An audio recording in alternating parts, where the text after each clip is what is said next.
Amém. Obrigado, meu irmão. É uma honra, um prazer poder estar aqui com vocês, principalmente por esse momento que nós estamos vivendo. Creio que não é um momento para desespero e nem tampouco para aqueles que andam na luz para ficarmos confundidos, porque o Senhor, na sua bondade, na sua misericórdia, vai continuar nos pastoreando. Ele não perde o controle de nada, em nenhum momento. Sabemos, como o Senhor diz e declara na sua palavra, que os céus e a terra podem passar, mas a palavra dele nunca. Por mais que tudo seja sacudido, por mais que as coisas sejam abaladas, ele continua Deus, ele continua Pai, ele continua Pastor. Essa é a nossa confiança que temos em Deus. Nossa confiança não está nas circunstâncias, nossa confiança não está no que nós podemos fazer, mas está naquele que é o pastor de nossas vidas. E como diz ali os três amigos de Daniel, né? Se o Senhor quiser nos livrar, Ele é poderoso para nos livrar. Mas se Ele também não quiser, sabemos que algo melhor Ele tem reservado para nós. Amém. Então, essa é a confiança que nós temos.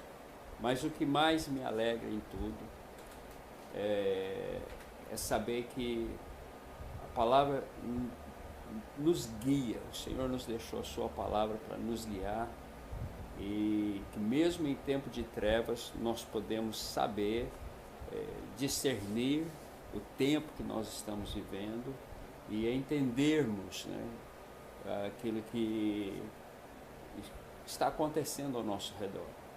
E nada melhor do que aquilo que o Senhor mesmo falou pelos seus profetas, que Ele não faria coisa nenhuma nessa terra sem antes ter falado primeiramente com os seus profetas.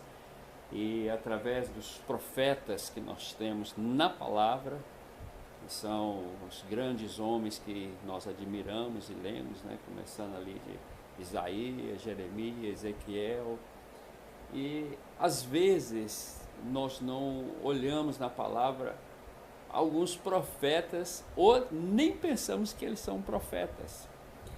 E eu queria mexer na vida de um desses profetas hoje à noite. Eita! Quando nós olhamos lá no Velho Testamento, a gente encontra, por exemplo, Abraão, e a Bíblia fala que ele era um profeta, né? Mas nós nunca associamos Abraão como um dos profetas da palavra. Mas não é sobre ele que eu quero fazer um comentário hoje, não. Quero comentar sobre um outro profeta que está ali pertinho dele, que é o bisneto dele, aliás, o neto dele, né? Que nós temos Abraão, Isaac e Jacó. E muitos de nós não olhamos Jacó como um profeta, né? É verdade. A gente Mas olha mais como um patriarca, né? Mas quando você olha o capítulo 49, por exemplo, de Gênesis, ele foi o primeiro profeta a profetizar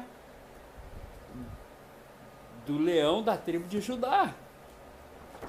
E ali você vê o capítulo 49, é basicamente um escrito profético, né? Então ele era um profeta. E nós temos aí essa narração através de toda a Bíblia, chegando até lá no livro de Apocalipse, o leão da tribo de Judá, que foi profetizado por ele, né? Coisa mais linda. E através destes profetas, Deus tem lançado luz em todas as circunstâncias dos eventos que nós podemos ter de Deus sobre a terra, de Deus com sua criação. E é sobre ele que eu gostaria de falar um pouquinho e mexer em algumas coisas na vida dele. Se vocês quiserem me acompanhar, vocês que estão em casa, podem ir comigo lá no livro de Gênesis, no capítulo 27, e nós vamos ver ali algo tremendo na vida desse profeta de Deus. É uma transição de tempo e de circunstâncias dentro dos eventos que Deus queria alcançar dentro do seu plano de redenção de toda a história da humanidade.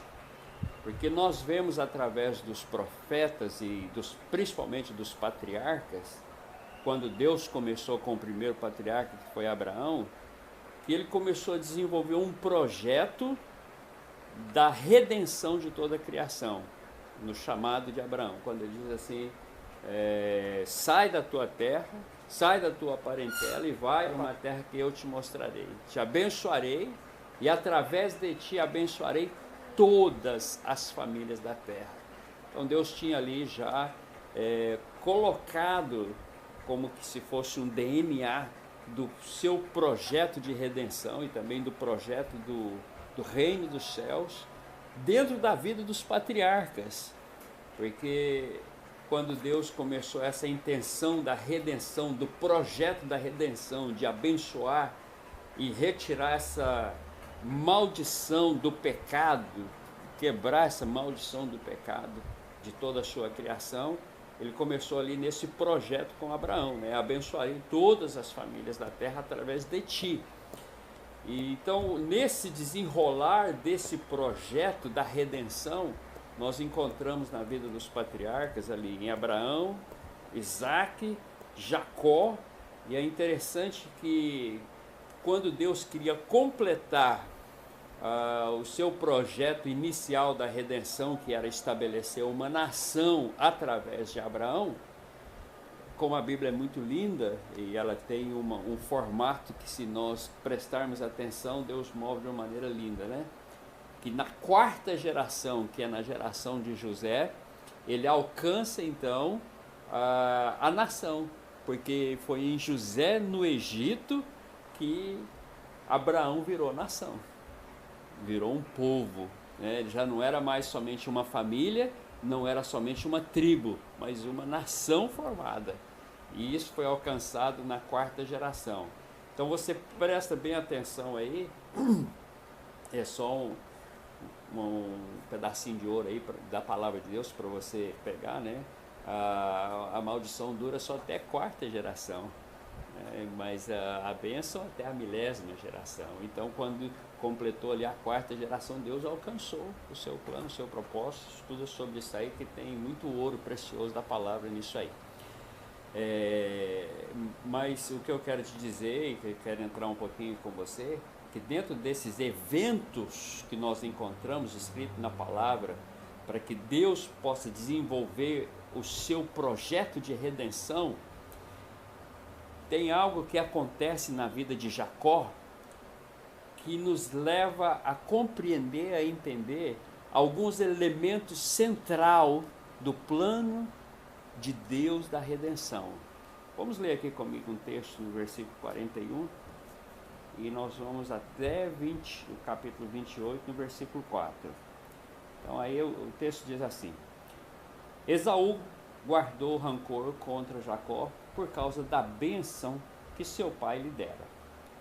E disse a si mesmo: os dias de luto pela morte de meu pai estão próximos. Então matarei meu irmão Jacó. Quando contaram a Rebeca o que o seu filho Esaú dissera, ele mandou chamar Jacó, seu filho mais novo, e lhe disse: Esaú está consolando com a ideia de matá-lo. Ouça, pois, o que eu lhe digo, meu filho. Fuja imediatamente para a casa de meu irmão Labão, em Harã. Fique com ele algum tempo, até que passe o furor do seu irmão. Quando seu irmão não estiver mais irado contra você e esquecer o que você lhe fez, mandarei buscá-lo, porque perderia eu vocês dois num dia só. Então Rebeca disse a Isaque: estou desgostosa da vida por causa destas mulheres hititas.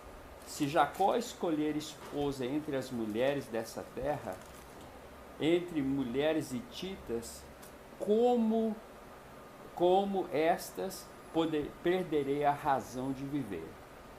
Então Isaac chamou a Jacó, deu-lhe sua bênção e lhe ordenou: não se case com mulher cananeia. Vá a Pandarã, à casa de Betuel, seu avô materno, e case-se com uma das filhas de Labão, irmão de sua mãe.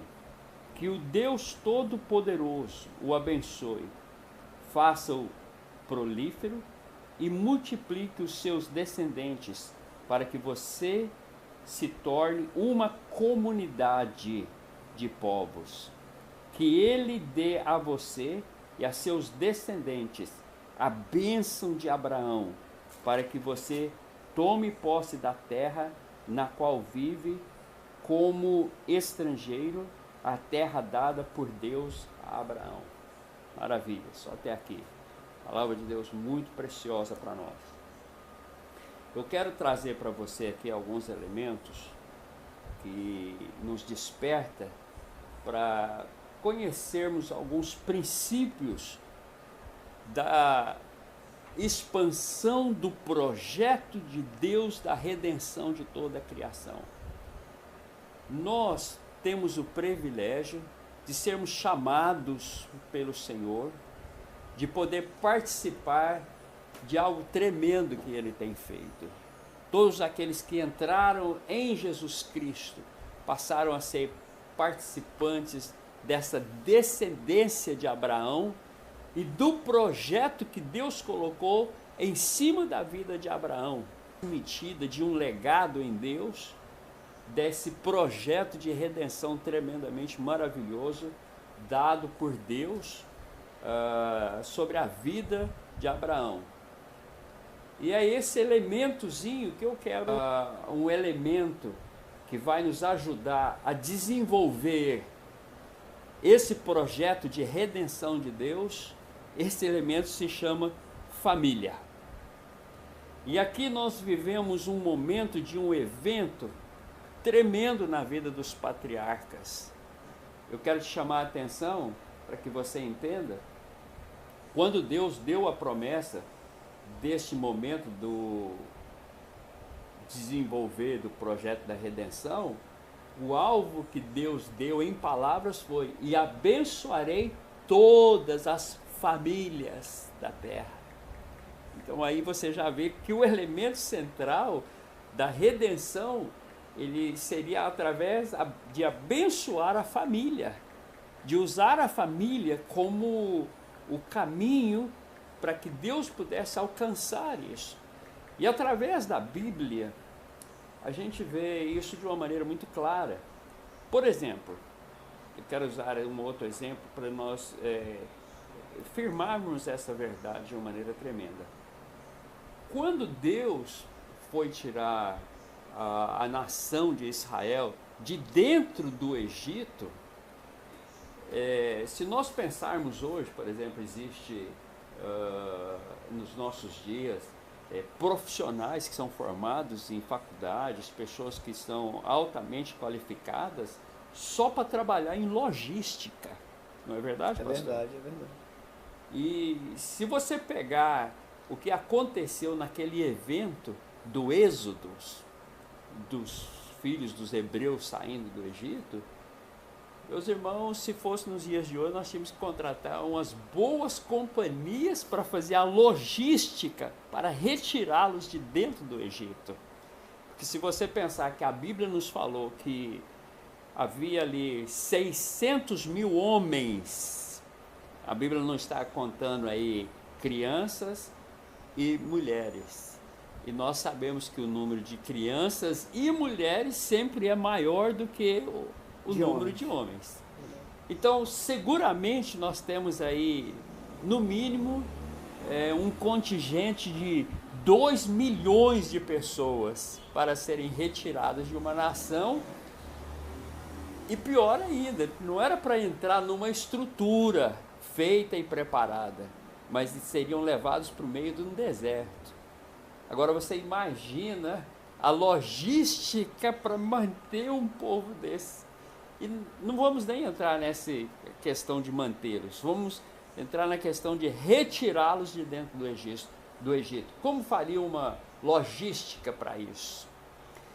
Deus, na sua soberania do conhecimento de todas as coisas, usou uma coisa muito simples: a família.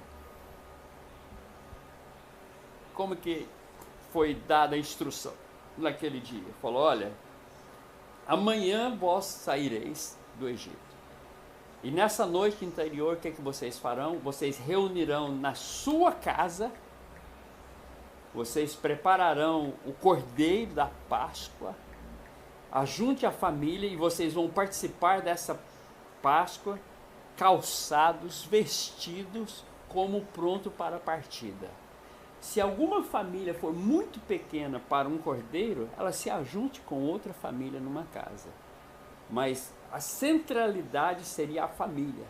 Então todos foram avisados, preparados através da família, através da casa. Não foi outro lugar. No outro dia de manhã estava todo mundo pronto. Não porque houve um anúncio, ou houve uma internet, ou houve qualquer outro tipo de coisa, ou um capitão, ou um general. Não, foi os pais das famílias, foi a família que se preparou. E aquela multidão marchou saindo do Egito, tudo coordenado pelo princípio, a família. Eu fico impressionado com Deus, eu fico impressionado com a palavra de Deus e com os princípios que Ele usa para isso. Eu preparei um pequeno, não é estudo, eu só coloquei algumas coisas juntos. Eu gostaria só de ler para você compreender aonde eu quero te levar dentro das Escrituras e dentro deste pequeno texto que nós lemos. Já te falei a questão do elemento que nós vamos tratar aqui na vida de um destes patriarcas que estava desenvolvendo esse projeto de redenção, de abençoar toda a terra. Presta atenção nisso que eu escrevi e deixei aqui. O papel da família no plano de Deus e nos seus propósitos. A família desempenha um papel central no plano e nos propósitos eternos de Deus. Eu quero que você frisa bem essas pequenas palavras. Se for preciso depois você ouvir alguma outra vez, ouça isso e guarda isso no seu coração. Vai estar no YouTube depois, pastor. Amém. Então repete isso aí depois, só para você deixar que a palavra seja inculcada dentro do seu coração. Precisamos entender a importância do papel dos pais na educação dos filhos. Hoje os pais precisam receber uma mensagem motivadora para tentar explicarmos a necessidade que os pais têm para se dedicarem totalmente à educação dos seus filhos. Pegou as palavras, eu espero que elas fiquem bem fortes no seu coração. Não há felicidade mais elevada do que o sentimento agradável de sustentar uma criança, a alma da criança, que não exige nada de você, mas depende de você e da sua bondade. Não tem sentimento de felicidade maior do que você atender essa demanda desse pequeno ser que depende totalmente de você. Você não ouve uma voz interior dizendo o que eles esperam obter de você quando você olha para sua criança? Eles estão ali, aquele olhinho deles fala para você: olha, eu dependo de você. Quero deixar uma coisinha aqui, só abrir um parênteses. Já estou nos meus 60 anos, 4 filhos, 3 netas. E filho nunca deixa de ser filho. Acabei de receber uma ligação da minha filha, que mora em Zurich, na Suíça, Ela me mandou uma mensagem lá em Zurique, agora já deve ser meia-noite, meia-noite e meia. Ela me mandou uma mensagem escrita assim, pai, você está aí? Pode falar comigo? Liguei para ela na hora. Uma mulher independente, tem a própria vida dela, admiro muito ela, mas queria falar com o pai. Filho nunca deixa de ser pai. Filho nunca deixa de ser independente de pai. Nós é que jogamos eles fora muitas vezes. Só queria abrir esse parênteses para você. Você deve sentir toda a responsabilidade, felicidade e a santidade de poder cumprir essa missão de ser pai e mãe. Você deve sentir que o título pai, te unge como um sumo sacerdote. Se você não acha que essa oportunidade de se dedicar totalmente ao bem de uma pessoa, se você sente que isso não é o ápice da sua felicidade, e se essa emoção não despertar ilimitados sentimentos de felicidades, de um mandamento de ser pai, e de dar e fazer essa pessoa feliz, então esse nome pai não é apropriado para você. Desculpa. Porque é um sentimento que precisa ser despertado em nós. Alguns pais têm a noção de que a obrigação dos pais de educar seus filhos termina assim que eles matriculam seus filhos na escola ou põem eles numa escola dominical. Não se engane pensando que a escola o isenta de qualquer obrigação de educar os seus filhos, ou a escola dominical. É totalmente nossa. Com respeito a isso nos conduz a compreendermos em Deus que a família, ela ocupa esse lugar central de tudo que Deus quer fazer. E de alguma maneira nós precisamos retornar para esse princípio. Quando Deus queria dar prosseguimento para alcançar o que Ele queria, uma nação, e quando chegou aqui na terceira geração, Deus precisou de ser radical com Jacó. E mexer com ele, e sacudir ele, para que ele acordasse. Deixa eu te fazer uma pergunta aqui. Porque aqui nós estamos vendo um desenrolar de algo tremendo aqui. Nós vemos aqui Jacó sendo empurrado para casar. É verdade. Não é verdade? Até porque ele vai sair tarde da casa da mãe dele, né? Nós precisamos entender um pouquinho do background aqui das coisas, aqui, como é que estavam. Mas antes de nós entendermos esse background, deixa eu te falar fazer uma pergunta aqui. Você por acaso sabe quantos anos que Jacó estava nesse exato momento da vida dele? Algumas pessoas pensam que ele tinha 20, algumas pessoas pensam que ele estava aí nos seus 40. Esse marmanjo aí estava com 70 anos de idade. E tranquilão dentro de casa. Cozinhando, amando a tenda. pele lisa. Nossa! No conforto da sombra da mãe. Não tinha nem pelo no braço. Não. Ele não queria, parece que, tomar essa responsabilidade, da qual já estava sobre ele.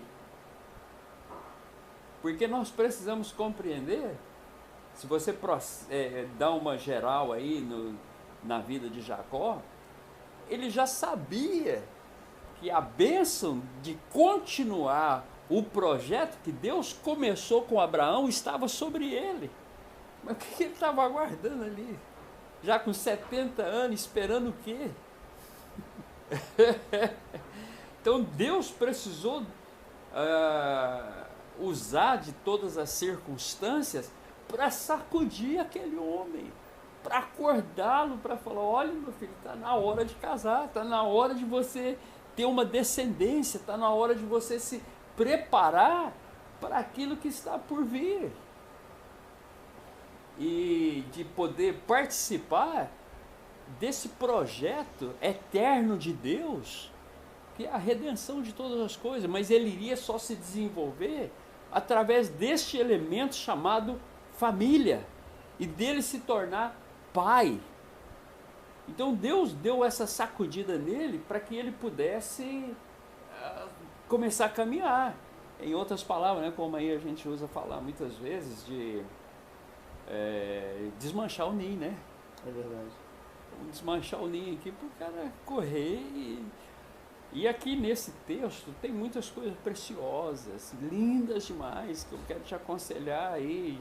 Entra na palavra, pede que o Espírito te dê ela, para que você possa se alimentar de tantas coisas tão preciosas que estão aí dentro desse texto, inclusive com respeito à vida de Jacó. Então, quando houve essa transição de mudança, que eles iriam deixar de ser somente família, mas iriam agora se tornar uma tribo, eu diria assim, porque não era nação ainda, eles iriam se tornar uma tribo, a tribo dos hebreus. Para que eles pudessem chegar nisso, houve uma transição de geração. Eu quero tocar aqui um pouquinho sobre isso. Muitas vezes nós não compreendemos muito esse momento da transição geracional. E eu penso que aqui também está uma chave da qual nós precisamos estudar muito, compreender na palavra, pedir a Deus que nos dê revelação, entendimento, para compreendermos essa questão geracional e mudança e a transição geracional, quando ela estava saindo de ser simplesmente uma família, e que ela não iria ser feita pelos dois patriarcas, que era Abraão e Isaac, mas ela estava agora caindo sobre os ombros da terceira geração. Então aquela responsabilidade, aquele legado já não estava no ombro daqueles dois homens, né? Já estava passando agora para a outra geração. E Isaac, como um homem de visão, um homem de entendimento dos planos eternos de Deus, soube muito bem como transferir aquela bênção, aquela legalidade, porque aqui bem no versículo 4, nós vemos isso sendo passado sobre ele, né?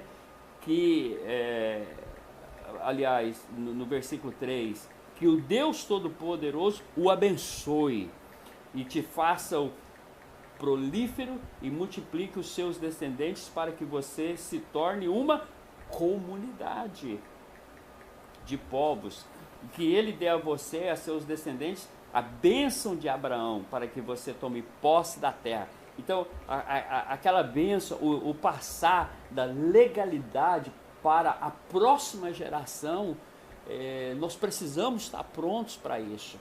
Eu creio que em diferentes níveis, né, que nós temos, tanto de família quanto de descendência, também a nível espiritual, a nível de tempo que nós precisamos discernir o nosso tempo, nós precisamos aprender esse princípio de transferir a legalidade para a próxima geração e outras questões, preparar a próxima geração e saber que eu já fiquei para trás. Não é que eu fiquei para trás, eu cumpri o meu papel, mas ao mesmo tempo eu saber reconhecer a próxima geração e saber transferir a legalidade para a próxima geração. Você ia falar alguma coisa? Não, eu acho que queria te perguntar, como é que você sente o termômetro dessa geração em passar o bastão? Você acha que nós precisamos orar para que isso aconteça, ou essa passagem de bastão antes dessa volta de Jesus está acontecendo? Como é que você vê isso? Não, ela está acontecendo agora. Você pode olhar na história, vamos falar a nível espiritual, a nível de igrejas ou de lideranças. a nível espiritual no mundo, esses últimos 5 anos, nós estamos vendo muito claro uma mudança geracional de liderança. E eu particularmente creio que a minha geração e nós não vamos participar de muita coisa que eu estou entendendo da palavra, que eu vejo na palavra. É mais ou menos como a geração de Moisés, ele tinha um entendimento da terra, ele sabia da promessa da terra, ele sabia o que deveria ser desenvolvido dentro da terra, mas ele sabia que ele não iria entrar na terra e não iria participar daquilo. E ele soube compreender este momento e ele soube transferir aquela legalidade da posição que ele estava ocupando. Eu quero que você preste atenção em todas as palavras que eu estou falando, na posição que ele ocupava, que não é dele, que nós precisamos prestar atenção nisso. E ele soube discernir o tempo e a hora dele e de transferir a legalidade daquela posição para a próxima geração que iria entrar na terra. E nós estamos vivendo este momento agora. Só você olhar quantos líderes que conduziram os anos 70, os anos 80, os anos 90, estão passando. Não só passando em sentido que estão morrendo, mas também a força, o vigor e muitas outras coisas. E infelizmente, por muitas vezes não compreender a hora, o momento, eles não conseguem preparar a próxima geração, e não somente não preparar, porque eu creio que muitos líderes têm preparado uma próxima geração, mas não sabem entregar a legalidade para essa geração. Isso é muito sério. Esse seria um outro estudo para a gente estudar. Tem coisas tremendas na vida de Moisés, de Josué e muitos outros líderes que puderam dar uma sequência dessa de geracional que não tem nada a ver comigo. Tem algumas coisas que eu acho que as pessoas pensam assim, eu não sei o que esse camarada está pensando, mas eu particularmente penso com respeito ao ministério. Eu não tenho ministério, eu exerço o ministério, porque o ministério é de Deus. Ele me usa dentro do ministério, mas ele me tira do ministério a hora que ele quer, porque o ministério ele é exercido por uma autoridade te dada por Deus, e quando Deus retira aquela autoridade, você pode continuar sentado na cadeira, mas a autoridade já foi. Então há muitas coisas sobre isso, mas não é esse o meu assunto hoje.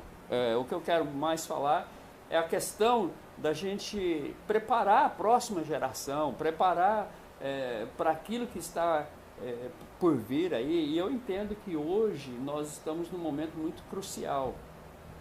Agora, eu quero daqui a pouco te falar o porquê que eu estou mexendo nesse assunto, porquê que eu acho ele tão interessante, e não interessante, não é essa palavra que eu quis dizer, importante e vital para nós neste momento que nós estamos vivendo. Por quê? É para que possamos ter a oportunidade, não somente de nós participarmos, mas os nossos filhos, os filhos dos nossos filhos, poder participar daquilo que Deus está realizando no meio da criação, que é o seu projeto de redenção. E esse elemento nós vemos muito claro dentro dessa linha do desenvolvimento que Deus tem feito na vida dos patriarcas. E como quando Deus despertou Jacó para que ele pudesse assumir a sua posição dentro desse sentido, e aí ele constituísse uma família. Mas ali então começou um processo de preparação na vida de Jacó, para que ele pudesse assumir essa posição. É muito lindo você ver isso. Mas tem duas coisinhas aqui também que eu quero que você note. Primeiro, para que isso possa acontecer, tudo isso que nós estamos falando, essa transição geracional, o despertar, o achar o rumo daquilo do qual realmente é importante para nós, precisa haver dois elementos aqui. Um é a maturidade de liderança que possa exercer isso, e nós vemos isso na vida de Isaac, que ele foi maduro o suficiente, ele chegou nessa posição, chegou nessa maturidade. E maturidade não é só idade. Você pode ter pessoas aí de 60, 70 anos, são completamente imaturos, não conseguiram alcançar a maturidade em Deus. E esse é outra coisa, é um outro processo, é outra coisa que nós temos que mexer, trabalhar e que haja essa maturidade desses líderes. E você entra na vida aí de Abraão, Isaac, Jacó, você vê os três chegando a uma maturidade de vida. Eu quero dar um exemplo, por exemplo, nós estamos pegando aqui a vida de Jacó, né, de como Jacó chegou também na sua maturidade. Você vê um Jacó durante toda a vida dele, impetuoso, que é coisa de gente mais jovem, aquela coisa assim, de força, de fazer, de alcançar, de querer. Jacó parece que para ele, assim, uma coisa que ele queria, ele nem pensava de uma vez, o pé dele já estava lá na frente para correr e alcançar. Isso foi até desde o momento que ele nasceu, não foi isso? Quando ele foi nascer ali, ele agarrou, não, meu irmão está indo, eu vou também. Já agarrou no calcanhar do irmão e vamos lá, né? E você vê isso, ele sabia que a bênção da primogenitura viria sobre ele, mas ele não esperou Deus, ele correu lá atrás, pegou do irmão.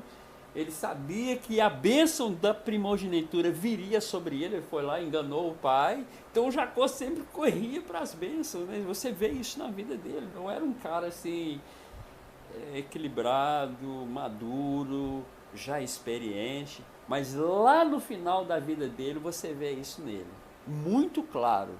Como? Quando ele ficou sabendo que José estava vivo, que era o maior desejo do coração dele, por muitas questões, né?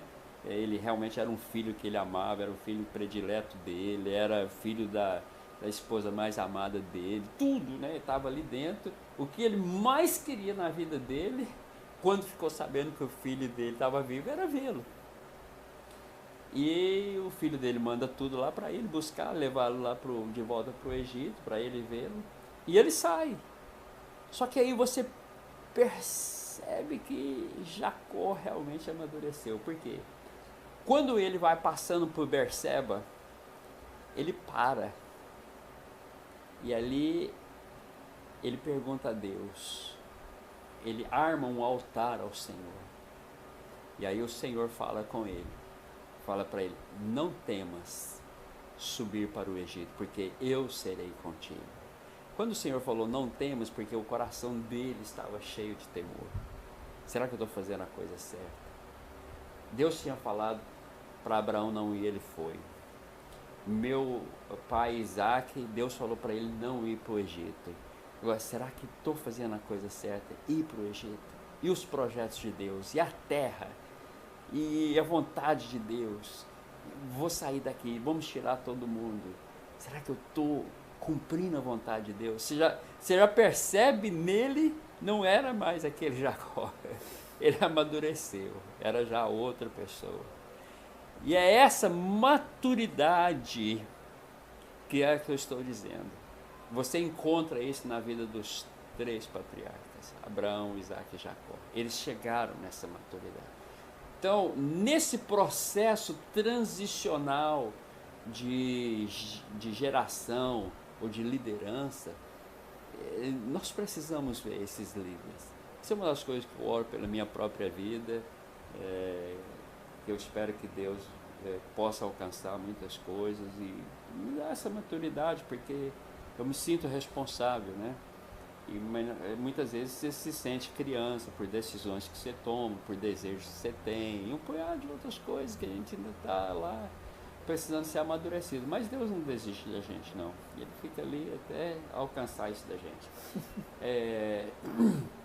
Mas eu espero muito que essa geração, principalmente que a minha geração, uma geração de líderes, possa alcançar essa maturidade, para que nós tenhamos sucesso nessa próxima geração que está se levantando. E tem muito que se falar sobre isso. Que Deus seja misericordioso e nos alcance.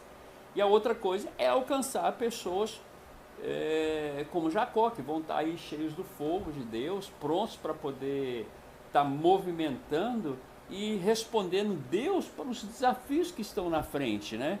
Ainda que seja ir para trabalhar debaixo das asas de Labão, que não é fácil não, você que a gente conhece bem a história, mas é o processo também de lapidação, o processo de aprender, o processo de chegar na maturidade e de alcançar aquilo que Deus tem.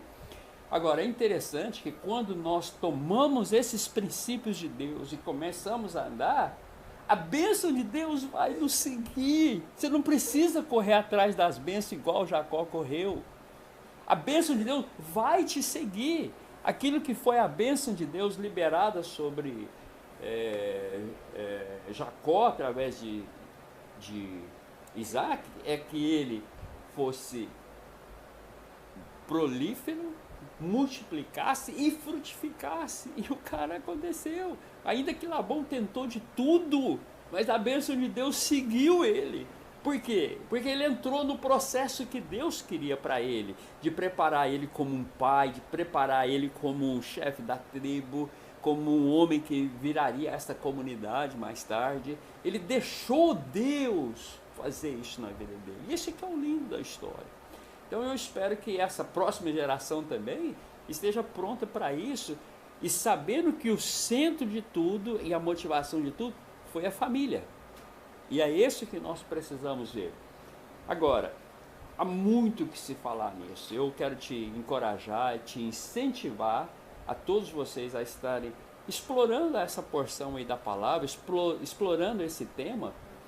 E quando você volta ali no Salmo 78, a Bíblia mostra ali essa questão da família, né?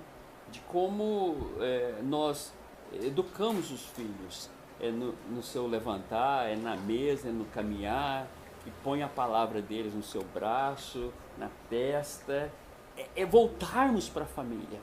E falando sobre isso, eu estou entendendo, ainda que é muito dramático e muito terrível tudo que está acontecendo nos nossos dias, mas que oportunidade de ouro para realmente voltarmos para alguns conceitos da palavra de Deus, que creio que Deus está restaurando e sacudindo, porque ele disse que iria sacudir as nações, né, lá no Senhor, nós já